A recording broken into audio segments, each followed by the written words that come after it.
Welcome to our Devos this week, where we have been challenging you to be an encourager. The Bible talks so much about how we ought to encourage one another. So this week we're giving you helpful tips, as practical as we can get, to make you into a person of encouragement that God has called you to be. Now, this one is a controversial one for this day and age in which we're living.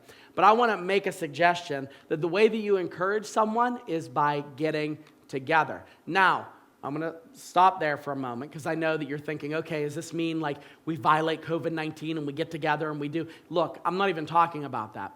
What I mean is, if you want to encourage those around you, you have to be willing to sacrifice some of your time. Now, that doesn't necessarily mean that you have to get together in a big setting. That doesn't mean you have to go one-on-one for a meeting, but you have to be willing to give up some of your time in order to get with that person, in order to focus on that person, and to be a person that encourages. Because, as I mentioned, the Bible is filled with statements. We call them the one another statements. Encourage one another, do this for one another, lift one another up, pray for one another. These things cannot happen alone. I mean, sure, you can pray for someone. Sure, you can sit alone in a room and think about someone. But some of the things that God calls us to do spiritually cannot happen in isolation.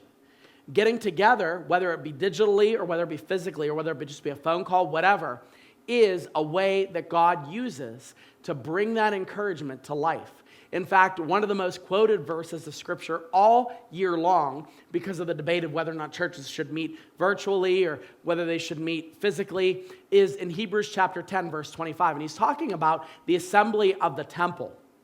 But in Hebrews 10:25, he says, we're not to neglect the meeting together, as is the habit of some, but encouraging one another, and all the more as you see the day drawing near, the day of the return of Christ, the day of our death, whatever it is, time is growing shorter, but not neglecting to meet together. Now, what's interesting, the word neglecting there is an active verb, almost like the avoidance, like you're purposefully not getting together. It's not just like, ooh, I forgot to get together, or ooh, I missed church because, I had a flat tire. It's more of the idea that I don't want to do this. And if we're being very, very, very authentic with one another, which I hope we are, sometimes we don't want to do things. We don't want to go to church. We don't want to get together. We don't want to encourage one another. And that active verb becomes a lifestyle that we just constantly focus on ourselves and not on other people. So, what I want to challenge you to do is to look for ways to get together with the people in your life to encourage them.